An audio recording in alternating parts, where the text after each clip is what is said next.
നമസ്കാരം, ഞാൻ ഭവ്യ പാർവതി. എല്ലാ പ്രേക്ഷകർക്കും സ്വാഗതം. സകലമാന കേരളത്തിലേക്ക് നോക്കാം പ്രധാന തലക്കെട്ടുകൾ.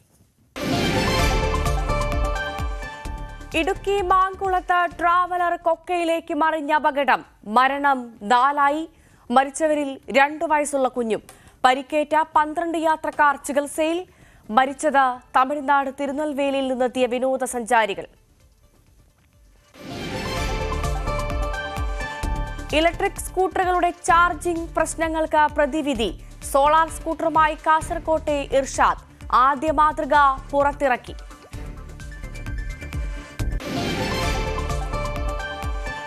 ഇടുക്കി പൂപ്പാറയിലെ വ്യാപാരികൾ പിണങ്ങി. ഇത്തവണ ലോക്സഭാ തെരഞ്ഞെടുപ്പ് ബഹിഷ്കരിക്കും. തീരുമാനം പുഴ കയ്യേറി നടത്തിയിരുന്ന കച്ചവടം ഒഴിപ്പിച്ചതിനാൽ. കോടതി നിർദ്ദേശം പാലിച്ചില്ലെന്ന് കച്ചവടക്കാർ. കാട്ടാന ഭീതിയിൽ ജീവിക്കാനാകാതെ ഇടുക്കി പീരുമേട് പെരുവന്താനം നിവാസികൾ. ജനവാസ മേഖല വിടാതെ കാട്ടാനക്കൂട്ടം. കൃഷി നശിപ്പിക്കുന്നത് പതിവാകുന്നു. കാസർകോട് ഒഴിഞ്ഞ വളപ്പ് കടലാമ കുഞ്ഞുങ്ങളെ തുറന്നുവിട്ടു. വിരിയിച്ചെടുത്തത് വംശനാശ ഭീഷണി നേരിടുന്ന 100ഓളം ആമക്കുഞ്ഞുങ്ങളെ.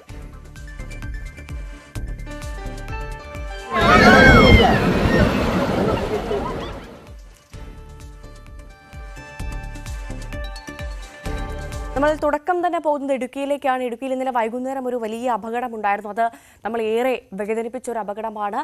2 വയസ്സുള്ള ഒരു കുഞ്ഞടക്കം ആ അപകടത്തിൽ കുഞ്ഞിന്റെ ജീവനടക്കം പൊലിഞ്ഞു എന്നുള്ളത് ഇന്നലെ വന്നൊരു വാർത്തയാണ്. എന്തായാലും ആ ഇടുക്കി മാങ്കുളത്ത് ട്രാവലർ കൊക്കയിലേക്ക് മറിഞ്ഞുണ്ടായ അപകടത്തിൽ മരണം ഇപ്പോൾ 4 ആയിരിക്കുകയാണ്. 2 വയസ്സുള്ള കുഞ്ഞും മരിച്ചവരിൽ ഉൾപ്പെടുന്നു. തമിഴ്നാട്ടിൽ നിന്നെത്തിയ വിനോദസഞ്ചാര സംഘമാണ് അപകടത്തിൽപ്പെട്ടത്. 12 പേർ ഇപ്പോൾ ചികിത്സയിലാണ്.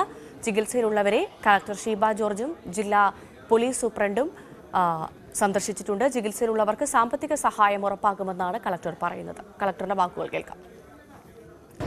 തമിഴ്നാട് നിന്ന വിവിധ സ്ഥലങ്ങളിൽ നിന്നുള്ള ടൂറിസ്റ്റുകളായിരുന്നു വാഹനത്തിലുണ്ടായിരുന്നത്. അത് അപകടം പറ്റി ഉടനെ തന്നെ അവിടെ തന്നെ മാങ്കുളത്ത് തന്നെ റെസ്ക്യൂ ഓപ്പറേഷൻ നടത്തി എല്ലാവരെയും അടിമാലി താലൂക്ക് ഹോസ്പിറ്റലിലാക്കിയിട്ടുണ്ട്. അത് ഇവിടെ നിന്ന് വീണ്ടും മോർണിംഗ് സ്റ്റാറിനും മെഡിക്കൽ കോളേജിലും ഒക്കെ ആയിട്ട് പരിക്കേറ്റവരെ കൊണ്ടുപോയിരിക്കുകയാണ്. കാഷ്വാലിറ്റി ആയവരെ ഇവിടെ തന്നെയാണ്. ചികിത്സ തക്ക സമയത്ത് തന്നെ കൊടുക്കുന്നുണ്ട്. ബാക്കി ഇവരുടെ ഡീറ്റെയിൽസ് പൂർണ്ണമായിട്ട് നമ്മൾ ലഭ്യമാകുന്നതേ ഉള്ളൂ. അതനുസരിച്ചുള്ള പ്രവർത്തനങ്ങൾ ഇവിടെ SP ഉണ്ട്, പോലീസ് എല്ലാവരും ഉണ്ട്, ഡോക്ടേഴ്സ് എല്ലാം ഇവിടെയുണ്ട്. സന്നദ്ധ പ്രവർത്തകർ എല്ലാവരും ചേർന്നുകൊണ്ടുള്ള റെസ്ക്യൂ ഓപ്പറേഷൻസ് ഓൾറെഡി നടന്നു കഴിഞ്ഞു. എല്ലാവരെയും ഹോസ്പിറ്റലിലാക്കിയിട്ടുണ്ട്. പ്രിൻസ് വാർത്തയുടെ വിശദാംശങ്ങളുമായി ചേരും. പ്രിൻസ് ജെയിംസ്, ഇന്നലെ വൈകുന്നേരം വന്നൊരു വാർത്തയാണ്, നമ്മൾ ഏറെ വേദനിപ്പിച്ചൊരു വാർത്തയാണ്. ഒരു കുഞ്ഞടക്കം, അതും ഒരു പിഞ്ചു കുഞ്ഞടക്കം ഈ മരണത്തിൽ ഉൾപ്പെട്ടു എന്നുള്ളത് വേദന ഇരട്ടിയാക്കുന്നൊരു വിവരമായിരുന്നു. ഈ മരണസംഖ്യ വർദ്ധിക്കുകയാണ്. 4 പേർ ഇപ്പോൾ മരിച്ചു. ആദ്യം ചോദിക്കട്ടെ, ഈ 12 പേർ ഇപ്പോൾ ചികിത്സയിലുണ്ട്. ആ ചികിത്സയിലുള്ളവരുടെ ആരോഗ്യസ്ഥിതി എങ്ങനെയാണ്? ഭവ്യ, നിലവിൽ ഇപ്പോൾ തേനിയിലെയും രാജപാളത്തിലെയും ആശുപത്രികളിലായാണ് ചികിത്സയിൽ തുടരുന്നത്. ഇതിൽ ഒരാളുടെ നിലയായിരുന്നു ഗുരുതരമായി തുടർന്നിരുന്നത്. ഇയാൾ ഗുരുതരാവസ്ഥ വിട്ടു എന്നുള്ളതാണ് ഇപ്പോൾ നമുക്ക് സൂചിപ്പിക്കാൻ പറ്റുന്ന സൂചന. അതായത് ഈ അപകടത്തിനെ തരണം ചെയ്തിരിക്കുന്നു. അത് വലിയ ആശ്വാസകരമായ ഒരു കാര്യമാണ്. ഇന്നലെ 4 പേർ മരണപ്പെട്ടിരുന്നു. ഒരാളുടെ നിലയായിരുന്നു ഗുരുതരമായി തുടർന്നിരുന്നത്. ഇയാൾ അപകടനില തരണം ചെയ്തു എന്നാണ് നമുക്ക് ആശുപത്രിയിൽ നിന്ന് അറിയാൻ സാധിക്കുന്നത്. ഒപ്പം ഈ അപകടം നടന്ന മേഖലയിൽ ഇന്ന് വിദഗ്ധ സംഘം പരിശോധന നടത്തും. ഗതാഗത വകുപ്പും ഒപ്പം പോലീസും ഒക്കെ ഇവിടെ പരിശോധന നടത്തും. ഒപ്പം വാഹനം പുറത്തെടുക്കുന്നതിനുള്ള നടപടി സ്വീകരിക്കും. ഇന്നലെ തമിഴ്നാട്ടിൽ നിന്നും ഇടുക്കി സന്ദർശനത്തിയ സംഘത്തിലെ ഒരു വാഹനമാണ് അപകടത്തിൽപ്പെട്ടത്. 35 പേരടങ്ങുന്ന സംഘം 3 വാഹനങ്ങളിലായാണ് ഇവർ ഇടുക്കിയിലേക്ക് സന്ദർശനത്തിയത്. 2 ദിവസത്തെ സന്ദർശനത്തിനായിരുന്നു ഇവർ ഇടുക്കിയിലെത്തിയത്. മാങ്കുളം, ആനക്കുളം ഭാഗങ്ങളൊക്കെ എത്തുന്നതിനിടെയായിരുന്നു ഈ വാഹന അപകടം ഉണ്ടായത്. വലിയ വളവ് തിരിയാൻ സാധിക്കാതെ ട്രാവലർ നിയന്ത്രണം വിട്ട് സമീപത്തെ ക്രാഷ് ബാരിയറിൽ ഇടിച്ച് കൊക്കയിലേക്ക് മറിയുകയായിരുന്നു. 30 അടിയിലേക്കും താഴ്ചയിലേക്ക് മറിഞ്ഞ ഈ വാഹനം മറിയുകയായിരുന്നു. 2 തവണ മറിഞ്ഞാണ് ഈ വാഹനം താഴേക്ക് പതിച്ചത്. ഇതിനിടയിൽ വാഹനത്തിൽ നിന്ന് പിഞ്ചു കുഞ്ഞടക്കം തെറിച്ചു പോകുന്ന ഒരു സാഹചര്യം കൂടി ഉണ്ടായി. ഉടൻ തന്നെ ഈ പുറകെ വന്ന ഇവരുടെ സഹയാത്രികളും നാട്ടുകാരും ചേർന്ന് രക്ഷാപ്രവർത്തനം ആരംഭിക്കുകയും മാങ്കുളത്തെ പോലീസ് ഹെഡ് പോസ്റ്റിൽ നിന്ന് പോലീസ് ഉദ്യോഗസ്ഥരും ഫയർഫോഴ്സും സംഘമൊക്കെ എത്തി രക്ഷാപ്രവർത്തനം ആരംഭിക്കുകയായിരുന്നു. എന്തായാലും ഇന്നലെ തന്നെ 4 പേർ മരണപ്പെടുന്ന ഒരു സാഹചര്യമുണ്ടായി. പിഞ്ചു കുഞ്ഞടക്കമാണ് മരണം സംഭവിച്ചത്. ഈ കുട്ടിയുടെ പിതാവ് മരണപ്പെട്ടിരുന്നു. പ്രിൻസ്, ഈ മരണസംഖ്യ വർദ്ധിപ്പിക്കുന്നതിന് ഈ രക്ഷാപ്രവർത്തനം വൈകിയത് ഒരു തടസ്സമായിരുന്നു, അല്ലെങ്കിൽ രക്ഷാപ്രവർത്തനം കൃത്യസമയത്ത് തന്നെ നടന്നിരുന്നു? എന്താണ് അവിടെ നിന്ന് ആ സമയത്ത് മനസ്സിലാക്കാൻ സാധിച്ചിരുന്നത്? ഭവ്യ, ഈ സംഭവം നടന്ന ഉടൻ തന്നെ രക്ഷാപ്രവർത്തനം നടത്താൻ നാട്ടുകാർക്ക് സാധിച്ചു. നാട്ടുകാരുടെ നേതൃത്വത്തിലാണ് രക്ഷാപ്രവർത്തനം നടന്നത്. അപ്പം ഇവരുടെ കൂടെ ഉണ്ടായിരുന്ന മറ്റുള്ളവർ, ഇവർ 3 വാഹനങ്ങളിലായാണ് ഇവിടെ ഈ ഇടുക്കി സന്ദർശനത്തിനായി എത്തിയത്. ആ വാഹനത്തിലുള്ള മറ്റു വാഹനങ്ങൾ ഉണ്ടായിരുന്നവരും നാട്ടുകാരും ചേർന്ന് രക്ഷാപ്രവർത്തനം ആരംഭിക്കുകയായിരുന്നു. ഉടൻ തന്നെ ഈ മാങ്കുളത്തെ പോലീസ് ഹെഡ് പോസ്റ്റിൽ നിന്ന് പോലീസ് ഉദ്യോഗസ്ഥരും എത്തി. അധികം താമസമല്ലാതെ തന്നെ ഫയർഫോഴ്സും ഈ സംഭവ സ്ഥലത്തേക്ക് എത്തിയിട്ടുണ്ടെങ്കിൽ പോലും വാഹനത്തിന്റെ അകത്തിൽ നിന്ന് ആളുകളെ, അപകടത്തിൽപ്പെട്ടവരെ പുറത്തേക്ക് എത്തിക്കുകയും അടുത്ത ആശുപത്രിയിലേക്ക് അടിമാലിലേക്ക് എത്തിക്കേണ്ട ഒരു സമയമുണ്ട്. അങ്ങനെയുള്ള സാഹചര്യങ്ങളൊക്കെ ഉണ്ടായിരുന്നെങ്കിൽ ഗുരുതരാവസ്ഥയിലായവരെ കൂടുതൽ വിദഗ്ധ ചികിത്സയ്ക്കായി കൊണ്ടുപോകേണ്ട ഒരു സാഹചര്യമൊക്കെ ഉണ്ടായിരുന്ന അവസ്ഥ കൂടിയുണ്ട്. അത് ബുദ്ധിമുട്ട് സൃഷ്ടിച്ചെങ്കിൽ പോലും രക്ഷാപ്രവർത്തനം അധികം വൈകാതെ തന്നെ പൂർത്തീകരിക്കാനൊക്കെ സാധിച്ചു. എന്നിരുന്നാലും ഈ അപകടത്തിന്റെ വ്യാപ്തി വലിയ ഒരു കൊക്കയിലേക്ക് മറയുന്ന ഒരു സാഹചര്യമായിരുന്നു. പ്രത്യേകിച്ച് ഈ വളവിന്റെ ഒരു സാഹചര്യം ഒക്കെ കൂടിയാണ് ഇപ്പോഴത്തെ വലിയൊരു അപകടത്തിലേക്ക് ഇട നൽകിയത്. മുൻപും പലതവണ ഇവിടെ അപകടങ്ങൾ നടന്നിട്ടുണ്ട്. ഏകദേശം 11ഓളം വാഹനാപകടങ്ങൾ ഈ വളവിൽ തന്നെ നടന്നതായാണ് നാട്ടുകാർ പറയുന്നത്. അതുകൊണ്ട് തന്നെ ക്രാഷ് ബാരിയറൊക്കെ വെച്ചിട്ടുണ്ടെങ്കിൽ പോലും പരിചയമല്ലാത്ത വാഹനങ്ങൾ ഈ ഭാഗത്ത് വരുമ്പോഴത്തേക്കും അപകടത്തിൽപ്പെടുന്ന ഒരു പതിവ് സംഭവമാണ്. അതുകൊണ്ട് തന്നെ ഇവിടെ വിദഗ്ധ സംഘം ഇന്ന് പരിശോധന നടത്തുകയും എന്തൊക്കെയാണ് തുടർ നടപടികൾ സ്വീകരിക്കുന്നതിനെ കുറിച്ചും ആലോചന നടത്തും. എന്തായാലും വലിയ ദുഃഖകരമായ ഒരു സംഭവമായിരുന്നു ഇന്നലെ മാങ്കുളത്ത് ഉണ്ടായത്. 4 പേരുടെ മരണത്തിനിടയാക്കി ഒരു അപകടം. പിഞ്ചു കുഞ്ഞടക്കം 4 പേർ മരണപ്പെടുന്ന ഒരു സാഹചര്യമാണ് ഉണ്ടായത്. ഭവ്യ, ശരി. എന്തായാലും 12ഓളം പേർ ചികിത്സയിലാണ്. ഈ 12ഓളം പേരുടെയും ആരോഗ്യനില മെച്ചപ്പെടുന്നു എന്നുള്ള ശുഭകരമായ വാർത്തയും പുറത്തു വരുന്നുണ്ട്. പ്രിൻസ് ജെയിംസ് ആണ് വാർത്തയുടെ വിശദാംശങ്ങൾ പങ്കുവച്ചത്. സംസ്ഥാന സർക്കാരിന്റെ ഏറ്റവും മികച്ച നഗരസഭയ്ക്കുള്ള പുരസ്കാരം ഇത്തവണ ഗുരുവായൂർ നഗരസഭയ്ക്കാണ്. 50 ലക്ഷം രൂപയും പ്രശസ്തി പത്രവും ട്രോഫിയും അടങ്ങുന്നതാണ് പുരസ്കാരം. രാജു ഗുരുവായൂർ തയ്യാറാക്കിയ റിപ്പോർട്ട് കാണാം. കേരളത്തിലെ മികച്ച നഗരസഭയായി 1ാം സ്ഥാനത്തെത്തിയിരിക്കുകയാണ് ഗുരുവായൂർ നഗരസഭ. സമയബന്ധിതമായി വികസന പ്രവർത്തനങ്ങൾ പൂർത്തീകരിച്ചതിനും മാലിന്യ സംസ്കരണ രംഗത്ത് വൻ മുന്നേറ്റങ്ങൾ കാഴ്ചവെച്ചതിനുമാണ് നഗരസഭയെ ഈ അംഗീകാരം തേടിയെത്തിയത്. ശവക്കോട്ട എന്ന് എല്ലാവരും വിളിച്ച് ആക്ഷേപിച്ചിരുന്നൊരു സ്ഥലം, മൂക്കുപൊത്താത്ത പരിസരത്തുകൂടെ കടന്നു പോകാൻ കഴിയാതിരുന്നൊരു സ്ഥലം ഇന്നൊരു പൂങ്കാവനമാക്കി ഗുരുവായൂർ നഗരസഭ മാറ്റിയിട്ടുണ്ട്. നഗരസഭയുടെ ആ പ്രവർത്തനങ്ങളുടെ മികവിനുള്ള അംഗീകാരമാണ് നഗരസഭയ്ക്ക് കിട്ടിയിട്ടുള്ള പുരസ്കാരം. ദരിദ്ര നിർമ്മാർജ്ജനം ഉൾപ്പെടെയുള്ള ഗവൺമെന്റിന്റെ പരിപാടികളെ കേന്ദ്ര ഗവൺമെന്റ് നടപ്പിലാക്കാൻ ഉദ്ദേശിക്കുന്ന പദ്ധതികളുടെ പൂർത്തീകരണത്തിന്റെ വേഗതയും ഒക്കെ കണക്കൂട്ടിയാകണം ഇത്തവണത്തെ സ്വരാജ് ട്രോഫി എന്ന് പ്രഖ്യാപിക്കപ്പെട്ടപ്പോൾ ആ പ്രവർത്തനങ്ങളിലെല്ലാം മികവ് ഒരുപോലെ തെളിയിച്ച ഒരു നഗരസഭയായി ഗുരുവായൂരിലെ നഗരസഭ മാറിക്കഴിഞ്ഞു എന്നുള്ളത് ആഹ്ലാദകരവും അഭിമാനകരവുമായിട്ടുള്ള ഒരു വസ്തുതയാണ്. നമുക്ക് കൂടുതൽ വിശേഷങ്ങൾ നഗരസഭാ ചെയർമാൻ എം കൃഷ്ണദാസിനോട് തന്നെ ചോദിച്ചറിയാം. നഗരസഭ നടത്തിയിട്ടുള്ള പ്രവർത്തനങ്ങളിൽ ദാരിദ്ര്യ നിർമ്മാർജ്ജന മേഖലയിലെ പ്രവർത്തനങ്ങൾ, മാലിന്യ പരിപാലന രംഗത്തെ പ്രവർത്തനങ്ങൾ, അതുപോലെ തന്നെ കേന്ദ്രാവിഷ്കൃത പദ്ധതികളുടെ വിനിയോഗം, അതിൻ്റെ പദ്ധതി പ്രവർത്തനങ്ങൾ, ഇതെല്ലാമാണ് പ്രധാനമായും സർക്കാർ പരിഗണിച്ചിട്ടുള്ളത്. ഈ 3 കാര്യത്തിലും ഗുരുവായൂർ നഗരസഭ മികച്ച പ്രവർത്തനം ഇതിനകം കാഴ്ചവെച്ചിട്ടുണ്ട്. അതിൻ്റെ കൂടി ഭാഗമായിട്ടാണ് ഗുരുവായൂർ നഗരസഭയ്ക്ക് ഈ അഭിമാനകരമായ നേട്ടമുണ്ടായത്. ഓരോ പുരസ്കാരം ലഭിക്കുമ്പോഴും കൂടുതൽ ഉത്തരവാദിത്തങ്ങൾ നഗരസഭയ്ക്ക് വന്നു ചേരുകയാണ്. വികസന കാര്യങ്ങളിൽ ഇനിയും മുന്നേറ്റങ്ങൾ ഉണ്ടാകും എന്ന് നമുക്കിപ്പോൾ പ്രത്യാശിക്കാം. രാജു ഗുരുവായൂർ, ന്യൂസ് 18. ഇലക്ട്രിക് സ്കൂട്ടറുകളുടെ ചാർജിംഗ് പ്രശ്നങ്ങൾക്ക് പ്രതിവിധിയായി സോളാർ ഇലക്ട്രിക് സ്കൂട്ടർ എന്ന ആശയവുമായി Kasaragod Thrikaripur EKNM government polytechnic college വിദ്യാർത്ഥി എം ഇർഷാദ്. ആശയം മുന്നോട്ട് വയ്ക്കുക മാത്രമല്ല, ഇതിന്റെ ആദ്യ മാതൃകയും ഇർഷാദ് നിർമ്മിച്ച് പുറത്തിറക്കിയിട്ടുണ്ട്. ചാർജ് തീർന്ന് വഴിയിൽ കിടക്കാത്ത ഇലക്ട്രിക് സ്കൂട്ടർ എന്നതാണ് ഇർഷാദിന്റെ ആശയം. ഇതിനായി സോളാർ പാനലോട് കൂടിയ ഇലക്ട്രിക് സ്കൂട്ടറാണ് രൂപകൽപ്പന ചെയ്തിരിക്കുന്നത്. ഓടിക്കൊണ്ടിരിക്കുമ്പോഴും പാർക്കിങ്ങിലുമെല്ലാം വാഹനം സ്വയം റീചാർജ് ആകുക കൂടി ചെയ്യും എന്നതാണ് പ്രത്യേകത. ഞാൻ എൻ്റെ ഒരു ആശയത്തിൽ ഞാൻ ആദ്യം അതിനൊരു രൂപകൽപ്പന നൽകി. ഇപ്പോൾ നമുക്ക് EV ബൈക്കിൽ ബോഡി പാർട്സിൽ നമുക്ക് എങ്ങനെ സോളാർ ചെയ്തുകൂടാ. അപ്പം അതിലേ കൂടെ നമുക്ക് നമ്മൾ വണ്ടി സഞ്ചരിക്കുന്നതിലൂടെ നമുക്ക് ബാറ്ററിയിലേക്ക് വൈദ്യുതി സ്റ്റോറേജ് ചെയ്യാൻ കഴിയും. അപ്പോൾ അതിൻ്റെ ഒരു രൂപകൽപ്പനയിൽ ഞാൻ ഉണ്ടാക്കിയൊരു മിനിയേച്ചർ ബൈസൈക്കിളാണിത്. സോളാർ യൂണിറ്റ്, ബാറ്ററി, മോട്ടോർ എന്നിവയാണ് ഇതിന്റെ പ്രധാന ഭാഗങ്ങൾ. ഇതിന്റെ കൂടെ ആക്രിക്കടകൾ കയറിയിറങ്ങി തരപ്പെടുത്തിയ കുട്ടി സൈക്കിളുകളുടെ ഭാഗങ്ങൾ കൂടി ചേർത്താണ് വാഹനം നിർമ്മിച്ചത്. 2250 RPM സ്പീഡ് തരുന്ന 250 വാട്ട്സ് DC മോട്ടോറാണ് ഇർഷാദ് വാഹനത്തിൽ ഉപയോഗിച്ചത്. ഒറ്റത്തവണ ഫുൾ ചാർജ് ചെയ്താൽ 15 കിലോമീറ്റർ സഞ്ചരിക്കും. സോളാർ ബാറ്ററി കപ്പാസിറ്റി വർദ്ധിപ്പിച്ചാൽ മികച്ച ഒരു ദൈനംദിന ഉപയോഗ വാഹനമായി വിപണിയിലെത്തിക്കാൻ സാധിക്കുമെന്ന് ഇർഷാദ് പറയുന്നു. ഒരു 10-15 കിലോമീറ്റർ നമുക്ക് ഇത് ഉപയോഗിച്ച് സഞ്ചരിക്കാൻ കഴിയും. ഇതിന്റെ ബാറ്ററി അപ്ഗ്രേഡ് ചെയ്യുകയാണെങ്കിൽ നമുക്ക് ഒരു 100 കിലോമീറ്റർ 50 മുകളിൽ നമുക്ക് കിട്ടുന്നതാണ്. ഇതിപ്പോൾ ഞാൻ സോളാർ വഴി മാത്രമാണ് സപ്ലൈ ആക്കിയിട്ടുള്ളത്. ഇതിപ്പം നമുക്ക് വീട്ടിൽ നിന്ന് ചാർജ് ചെയ്യണമെങ്കിൽ അതിനുള്ള പോർട്ട് നമുക്ക് ഇതിന് കൊടുക്കാവുന്നതാണ്. നമ്മൾ ഇപ്പോൾ വ്യാവസായിക അടിസ്ഥാനത്തിൽ ചെയ്യുന്നുണ്ട്. ഇപ്പം സോളാറിൻ്റെ സെല്ല് നമുക്ക് കുറച്ചുകൂടി പവറുള്ള സെല്ലാക്കണം. ഇതിപ്പം ഒരു 8 വാട്ടിൻ്റെ പാനലാണ്. ഇതിപ്പം വലിയ വണ്ടിക്ക് ചെയ്യുമ്പോൾ അതിന് എഫിഷ്യൻസിയിലെ മോട്ടർ, അതിന് എഫിഷ്യൻസിയിലെ സോളാർ പാനൽ, അതൊക്കെ നമുക്ക് മാനുഫാക്ചർ ചെയ്യേണ്ടതുണ്ട്. 8000 രൂപ ചെലവിലാണ് ഇർഷാദ് ഈ വാഹനം നിർമ്മിച്ചത്. ഇതിന്റെ നിർമ്മാണ മികവിൽ അധ്യാപകരും സന്തുഷ്ടരാണ്. കണ്ണൂർ കുഞ്ഞിമംഗലം സ്വദേശിയായ ഇർഷാദ് ഇലക്ട്രോണിക്സ് 3ാം വർഷ വിദ്യാർത്ഥിയാണ്. ന്യൂസ് 18 തൃക്കരിപ്പൂർ. കാക്കനാടൻ സാഹിത്യ പഠന ഗവേഷണ കേന്ദ്രവും പേപ്പർ പബ്ലിക്കയും ചേർന്ന് നൽകി വരുന്ന 7ാമത് കാക്കനാടൻ പുരസ്കാരത്തിന് VG തമ്പിയുടെ ഇതം പാരമിതം എന്ന നോവൽ തെരഞ്ഞെടുത്തു. 25,555 രൂപയും ഫലകവും കീർത്തിപത്രവും അടങ്ങുന്നതാണ് പുരസ്കാരം.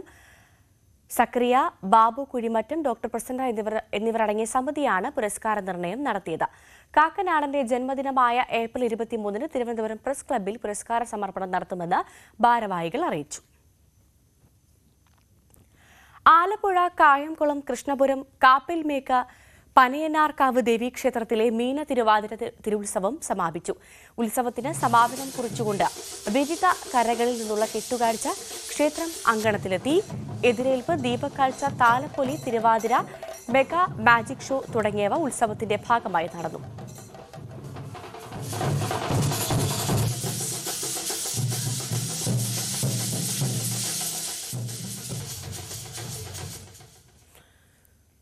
വർണ്ണക്കാഴ്ചയേകി പാലക്കാട് കൊപ്പം എറയൂർ തിരുവളയനാട് കാവിലെ താലപ്പൊലി ആഘോഷം. എറയൂർ, പറമ്പന്നൂർ, മറയങ്ങാട്, വെട്ടിക്കാട് തുടങ്ങി വിവിധ ദേശങ്ങളുടെ നേതൃത്വത്തിലായിരുന്നു ആഘോഷം. ഒരാഴ്ചയായി നടക്കുന്ന ദേശപ്പാട്ടുത്സവത്തിന് സമാപനം കുറിച്ചാണ് താലപ്പൊലി ആഘോഷിച്ചത്. ആന, ഇണക്കാളകൾ, കലാരൂപങ്ങൾ എന്നിവയുടെ അകമ്പടിയിൽ കൂട്ടിയെഴുന്നള്ളിപ്പ് നടന്നു.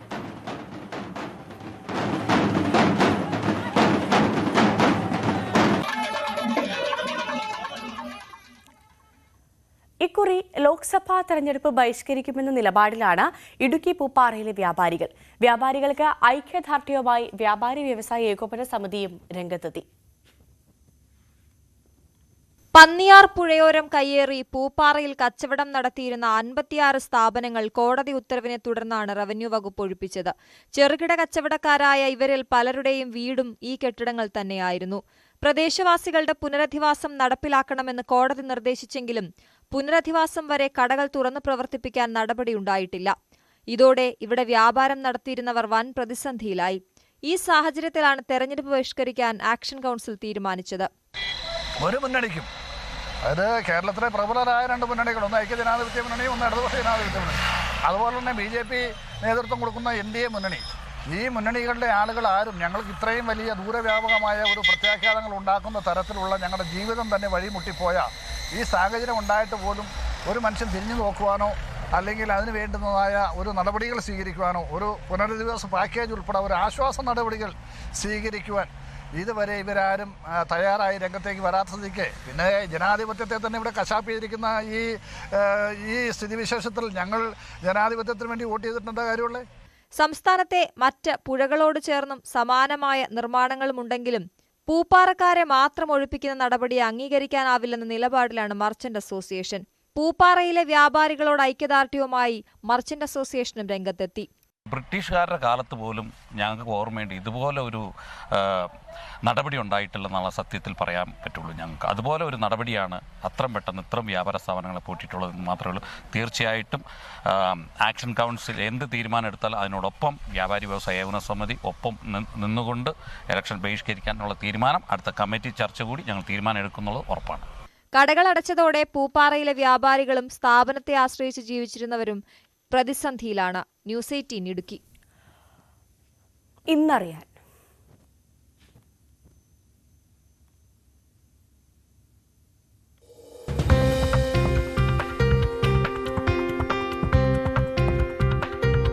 കണ്ണൂർ നടുവിൽ ഗവൺമെന്റ് ടെക്നിക്കൽ ഹൈസ്കൂൾ 2024-25 അധ്യയന വർഷത്തെ 8ാം ക്ലാസ് പ്രവേശനത്തിന് അപേക്ഷ ക്ഷണിച്ചു.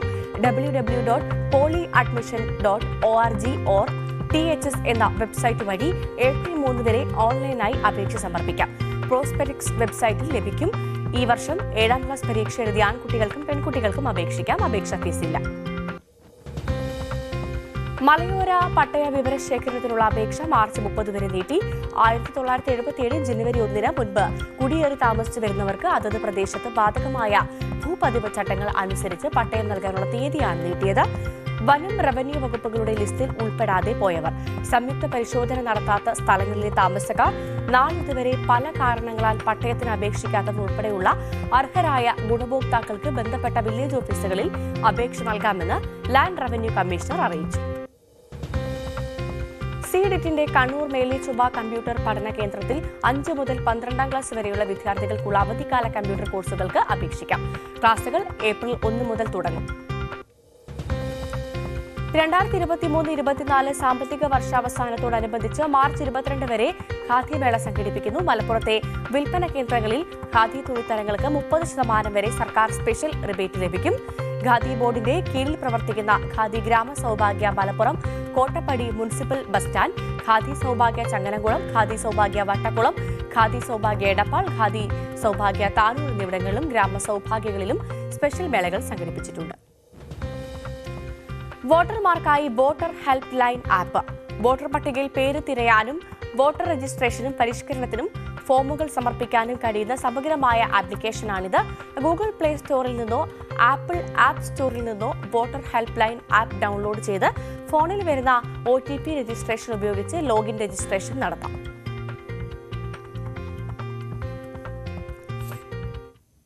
കാസർകോട് ഒഴിഞ്ഞവളപ്പ് കടപ്പുറത്ത് വിരിയിച്ചെടുത്ത കടലാമ കുഞ്ഞുങ്ങളെ തുറന്നുവിട്ടു. വംശനാശ ഭീഷണി നേരിടുന്ന ഒലിവ് റിഡ്ലി ഇനത്തിൽപ്പെട്ട കടലാമ കുഞ്ഞുങ്ങളെയാണ് പ്രദേശവാസികളുടെ സഹായത്തോടുകൂടി കടലിലേക്ക് തുറന്നുവിട്ടത്.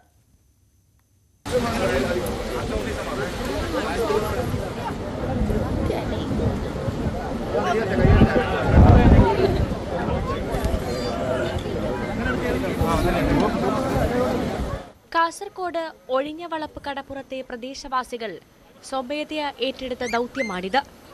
കടലാമ സംരക്ഷണ കേന്ദ്രമായി 7ഓളം കൂടുകൾ നിർമ്മിച്ചാണ് ഇവർ മുട്ടകൾ സംരക്ഷിച്ചത്.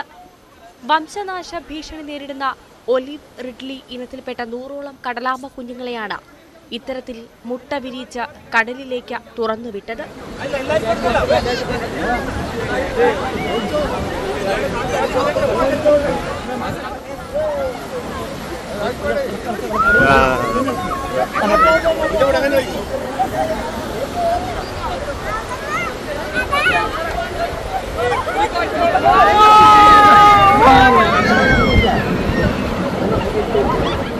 കടൽ തീരത്തെ മണൽത്തിട്ടകളിലാണ് ഇവ മുട്ടയിടുന്നത്.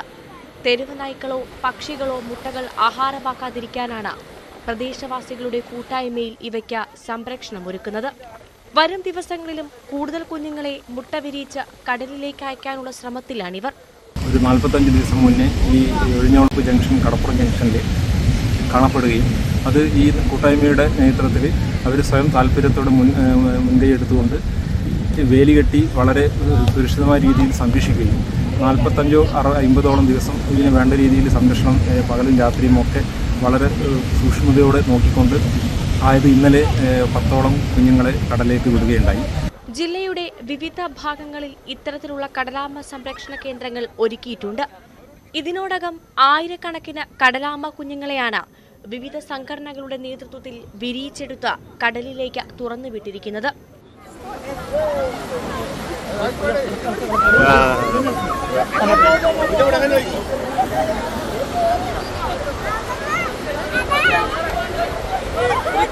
ന്യൂസ് 18 കാസർഗോഡ്. പൂർണ്ണമാകുന്നു സകലമാന കേരളം. നമസ്കാരം.